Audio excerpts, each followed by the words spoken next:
In Australia, you are right. Yep, in Melbourne. Melbourne. Yep, yep. I know Melbourne a little bit. I've been there once. Oh, I have you? enjoyed Was my that time very.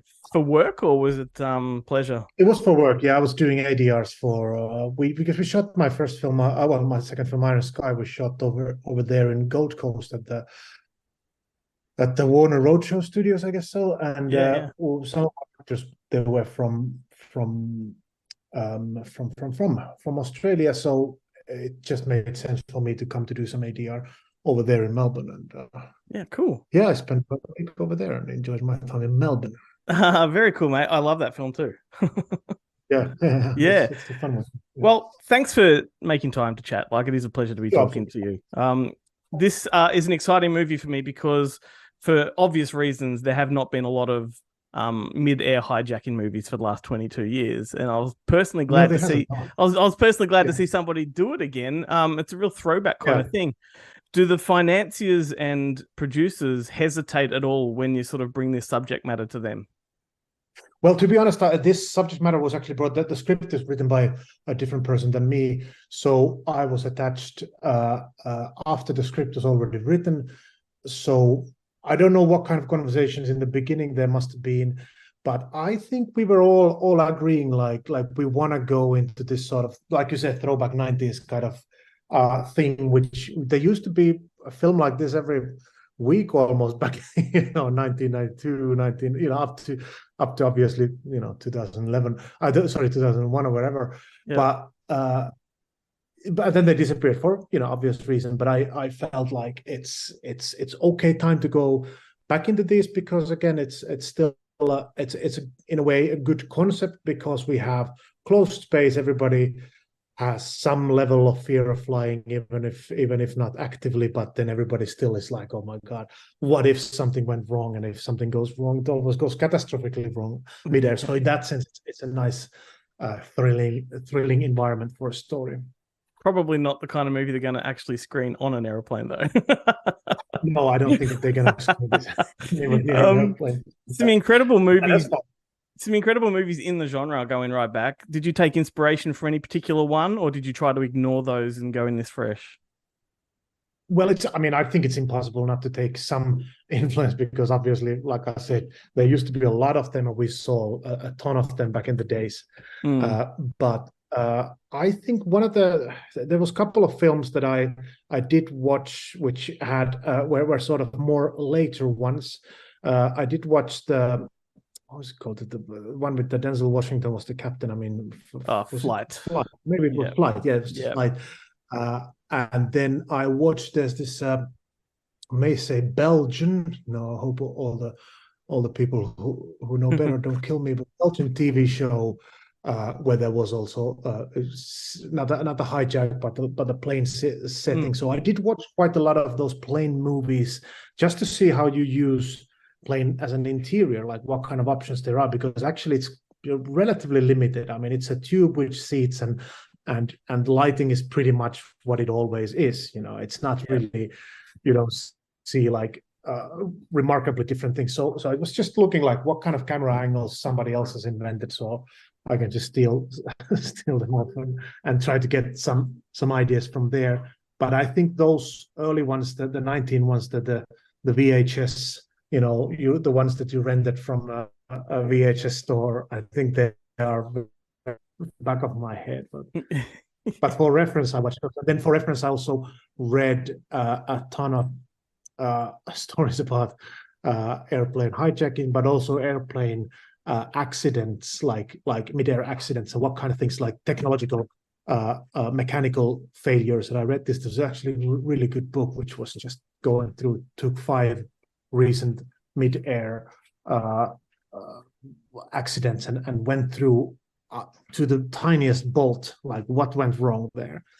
And it's amazing how little needs to go wrong, that everything Right. goes wrong. And then and then to have a bunch of terrorists with guns shooting around in an airplane, like that's a recipe for disaster. So yeah, that's something that I You certainly did nail the look of a plane inside. Like, it felt very yeah. claustrophobic and real. And the movie was written by is it Pavan Grover, who is one of the bad guys in the film. How did you guys come to work together? This is something that so Pavan had this script already. I think he wrote it some time ago already, and he had been developing the idea for a while.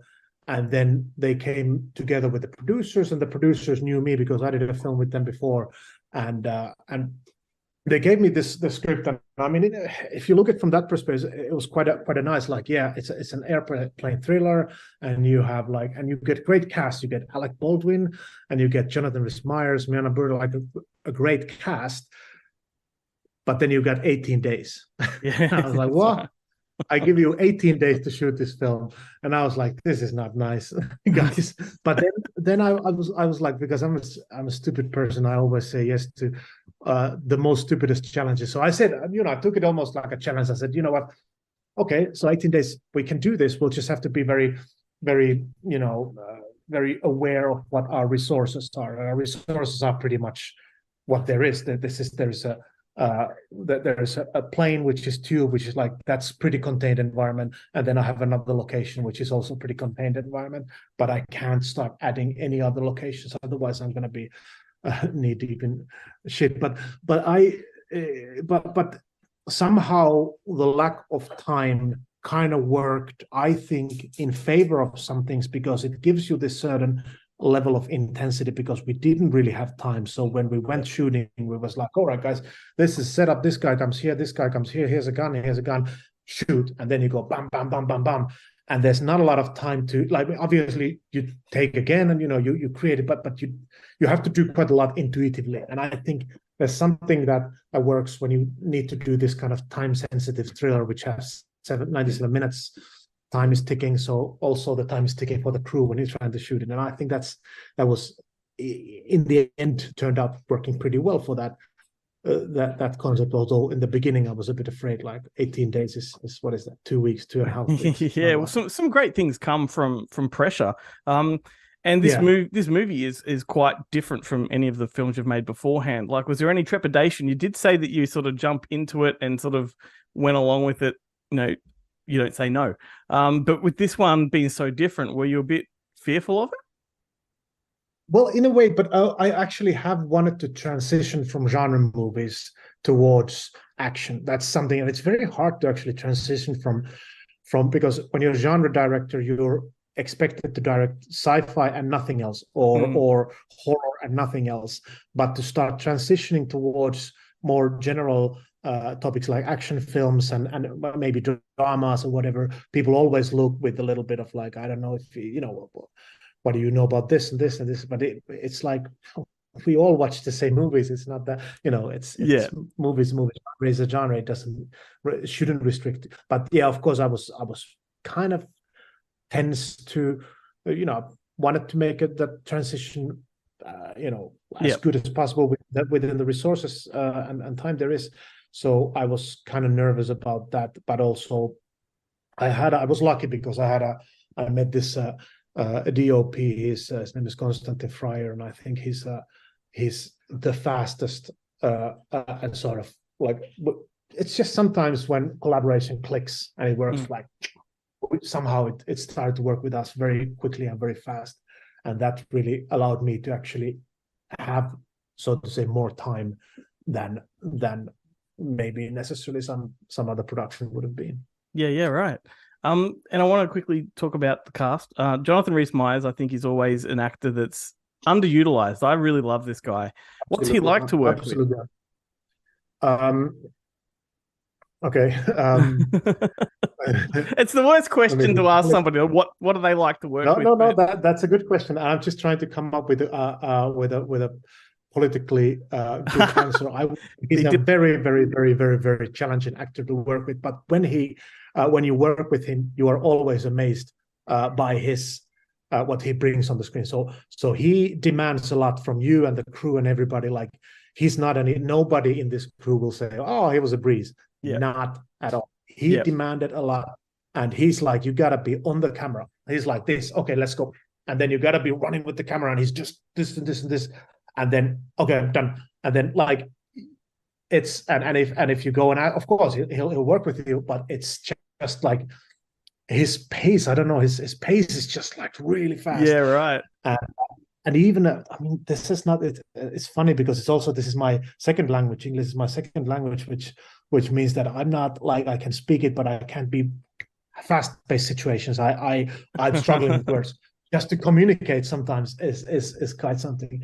So with Jonathan, I think I was privileged to get to work with him, but it was also like you need to be on your toes all the time because it's something. But when he delivers, like he delivers 150%, and that's something that I never really understood why, he's under people should use him more. He's a fantastic actor, and just gives you so much more than you would expect, and it's just quite something. But yeah, you're not the first filmmaker I've spoken to that has had similar opinion, of what he's like to work with. So it makes sense. Yeah, I also spoke with a couple of, and everybody said that. Oh, so you're gonna start working with Jonathan? It's like, good luck. I want to interview him. Yeah, but I tell, he is good. He's good and intelligent and everything. He is. And it's just like there's a certain level of tension in him, which is cool. When it's released in the right place, which is on the screen, it's fantastic. When it's released elsewhere, it might be hard to contain. Yeah, and I did read that that Alec Baldwin was attached to this project quite a while before the production began. Was he was he on board before you, or when was he an easy get? I think he was. I think around, maybe he was a little bit before me, at least on the talks.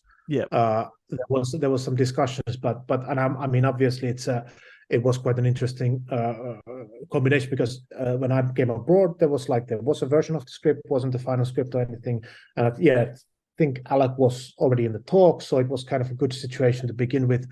But then, of course, when the accident happened with Alec on the Rust set, like that of course threw everything in the bit of a jeopardy. Like, how is this gonna go ahead, and are we able to go ahead and all that, and because obviously it was such a horrible thing, and I was, but Alec was very much in the whole time, and wanted to make this movie because he was already involved in it, and then it was just did you have a contingency plan when all of that happened? Did you have like a backup? Not really, like, to be honest, like, of course we were speaking about this and that, but truth is, like, we all knew that he is the guy we want for this. And like, of course, especially when it was quite new, it was hard to say which way it's gonna. So of course we were discussing, but I think everybody felt like it's his thing, and his role, and we wanted him on there. So I don't think that not properly. There wasn't any. No, well, I mean, it worked out well, and he adds a fair bit of credibility to it too. It's great to see him on screen like that. If the Wikipedia entry is anything to go by, and I'm not sure it is, I did read that William Hurt was attached at one point early on. Was that true? Not that I have heard of. Bloody Wikipedia! I'll tell you what. I wouldn't really trust the Wikipedia, because I think not with this kind of thing. It's hard to. People can just throw all kind of stuff. Wikipedia and also Internet Movie Database is another thing. It's like those crew lists, especially, like, always careful with them, because anyone can add themselves. It can, and sometimes I know a couple of films that I made, and it's always a pain in the ass to try to actually remove these people, because you don't know who these people are, and they suddenly appear, as the producers, like, who? And then you go chase down somebody who's like, just put your name as a producer. It's really tricky, and that can actually, it's important that right people get great. But I'm not saying that William Hurt wasn't in the discussions, but I never heard that. So that's fair enough. I mean, for something like this, sometimes we do these interviews and you don't get production notes, so you just have to dive into whatever resources are there, and it's frustrating when you can never rely on it. But awesome. But hey, here we are. Here we are anyway. That's right. I tried to give the best answer, but again, it's a funny thing, because again, it's a project where I come a little bit later on. So who knows what kind of conversations there've been, and it's not like producers, they don't like to talk about that stuff. They're like, who knows if there was another director? Because it's about who we've got, not who we don't have. Exactly. Yeah. And we all know that film is all talk, and and there's so much just talk going on, and it's very hard to pick the real information and the just speculations and whatnot. Sure. When I came abroad, there was a version of the script, wasn't the final script or anything, and I think Alec was already in the talk, so it was kind of a good situation to begin with. But then, of course, when the accident happened with Alec on the Rust set, like that of course threw everything in the bit of a jeopardy. Like, how, is this gonna go ahead, and are we able to go ahead and all that? And because obviously it was such a horrible thing, and I was, but Alec was very much in the whole time, and wanted to make this movie because he was already involved in it. And then it was just Did you have a contingency plan when all of that happened? Did you have like a backup? Not really. Like, to be honest, like, of course we were speaking about this and that, but truth is, like, we all knew that he is the guy we want for this. And like, of course, especially when it was quite new, it was hard to say which way it's gonna. So of course we were discussing, but I think everybody felt like it's his thing, and his role, and we wanted him on there. So I don't think that not properly. There wasn't any. The listeners that don't know, some of your previous films are Iron Sky, those movies, as well as Jeepers Creepers Reborn. And you did mention how challenging this was with the shooting schedule. But of all the films you've made, what's been the most challenging? Well, it's really I would say the most challenging for me was the film that so far hasn't been released. I shot a $25 million science fiction action film in China, in Chinese language, for Chinese audience, with Chinese stars, and that was a few years ago. And that was a massive, big project, but it was quite a mess to direct that. And I was me and my DOP were only, everybody else was Chinese, so it was like we were always a little bit not knowing what the hell is going on and where. And we were kind of trying to cover that, and it was very, very complicated film to do, and exhausting, and to be honest, I don't know if we always understood even the script completely. So that was the hardest, and obviously it's the problem is that it's not even out yet. I don't know where it is. Some sort of a post-production development hell. Who knows where it is. How the hell did you handle 3 languages? That I can't imagine. Well, it was a really, really tricky one. I had like 3 or 4 translators running around me all the time, but like it's impossible. Then when you try to talk with the actors, and there's like, because Chinese and when you have a bad translator of Chinese, they translate something, and then it's probably half wrong translated anyway. Yeah. Unless you're like a super good translator. And then it gets like, you get into this conversation where like you both are talking about completely different things for hours. Yeah. And then it's like, this is what you meant. Oh, now I get it. Okay, now the translation works. And it's like, it's just a broken phone kind of situation. A friend of the show that we host is one of the leading sort of go-to producers and stunt guys in China. I wonder if you worked with Mike Leader on that one at all. Do you know if you? No, I don't think I worked. We had can't right now remember, unfortunately, the name That's of the stunt team. But I know that we had a fantastic motorbike stunt team from Korea. That was a very awesome. That is cool. Yeah. So one thing I find somewhat amusing is the fact that this movie is called 97 minutes, but the running time is 91 minutes. I know. And I was like, can we just extend the end credits? Or can we just make it the crawl slower? Or change the title to 91 minutes? or that. But no. Was there a concerted effort to meet that title as far as the running time goes? I think we could have if we really wanted to, but we were like, it's kind of better joke than it's not. That it's not even 7 minutes. So there's something, but no, it wasn't like in the end. I mean, in the end, what is the edit, and like if once the edit is there, you shouldn't really start adding there just to give length. I mean, you can see sometimes you watch like director cuts, or you watch like special editions where they sort of start adding like, you Yep. know, 5 minutes here, another 5 minutes there. It just kind of becomes a bit looser, and especially with the film, which supposedly has a tension around it, you kind of want to keep it to what it is. But you could always extend the end credits, but then they would become like 10-minute end credits. Yeah, that's right. Look, we will wrap up in a moment. I want to ask you a couple of just general questions, just because I'm always interested to know about people. I want to take you right back to your childhood. What kind of movies did you grow up on? What inspired you to make movies in the first place?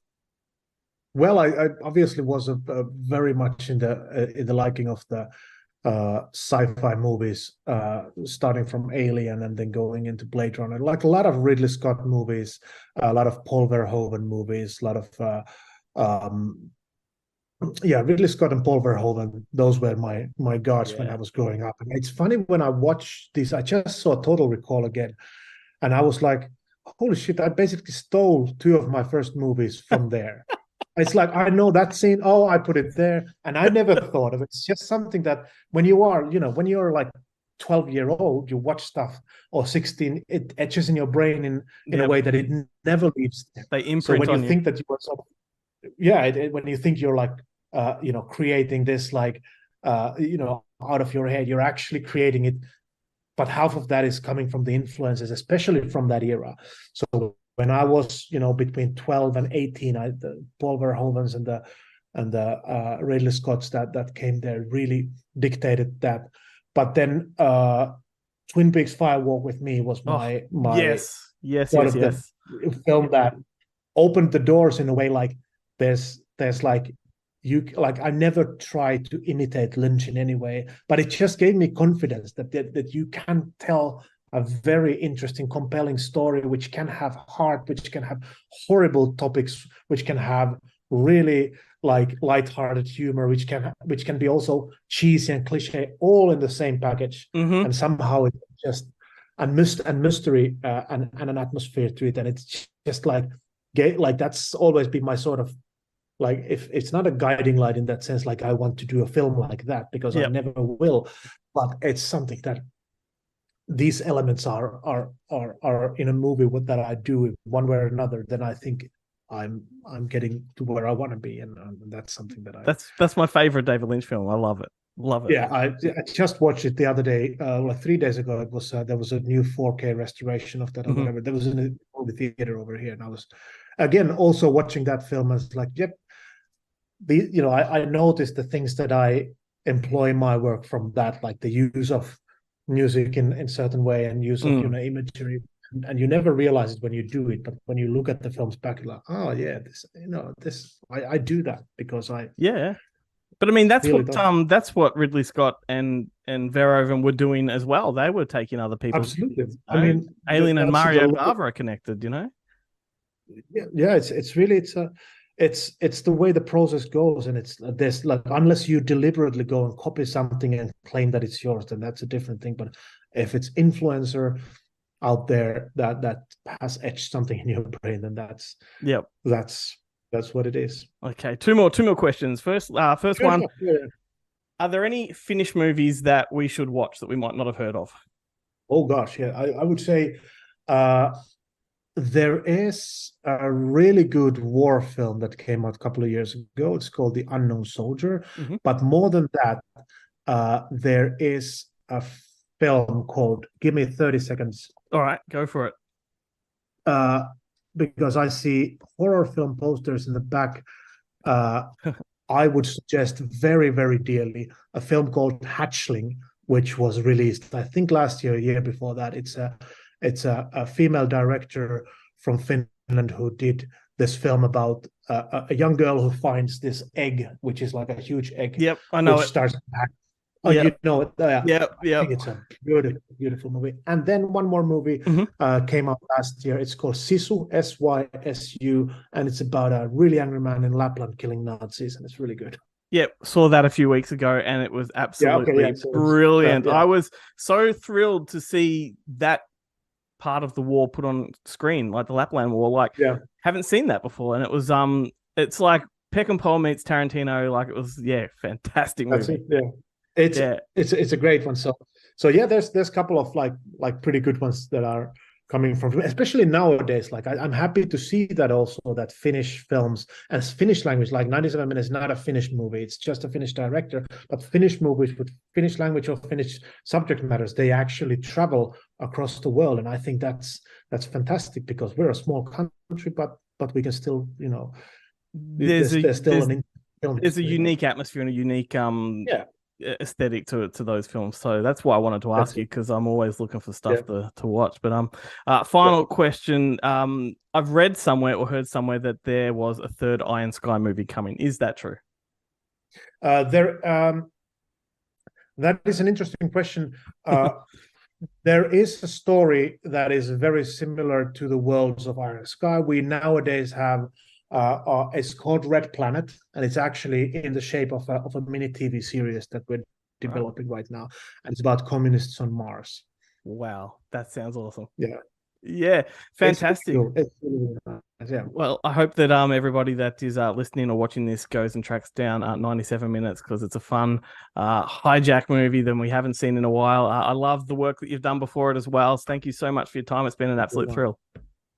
Thank you very much, and have a nice day over there in Melbourne. Tell me about the bird. Oceanic Flight 420 out of Heathrow to LAX. Do we know how many hijackers? 5. Do they have any demands? No. But we've been getting signals from our asset on board. What asset? Deep cover operative, implanted with a transnational extremist cell. Show me your phone. Show me your phone. Give me your phone! Sit down! Husband shot. Find me someone, a nurse, a doctor, anyone. Who's that woman with the pilot? She's keeping him alive. We will need him. I'm Interpol. I like undercover. You doing okay? Yeah. Come on. We just give him time. This is not the beginning of some heroic story. We're climbing too high, too fast. In 10 minutes, our birds will be in a position to end this. What we do today is the beginning of their end. That's a nuclear warhead. Firmly confirmed. Do you have control of the plane? We don't have enough fuel, sir. Can you really fly this thing? 97 minutes of fuel time remaining.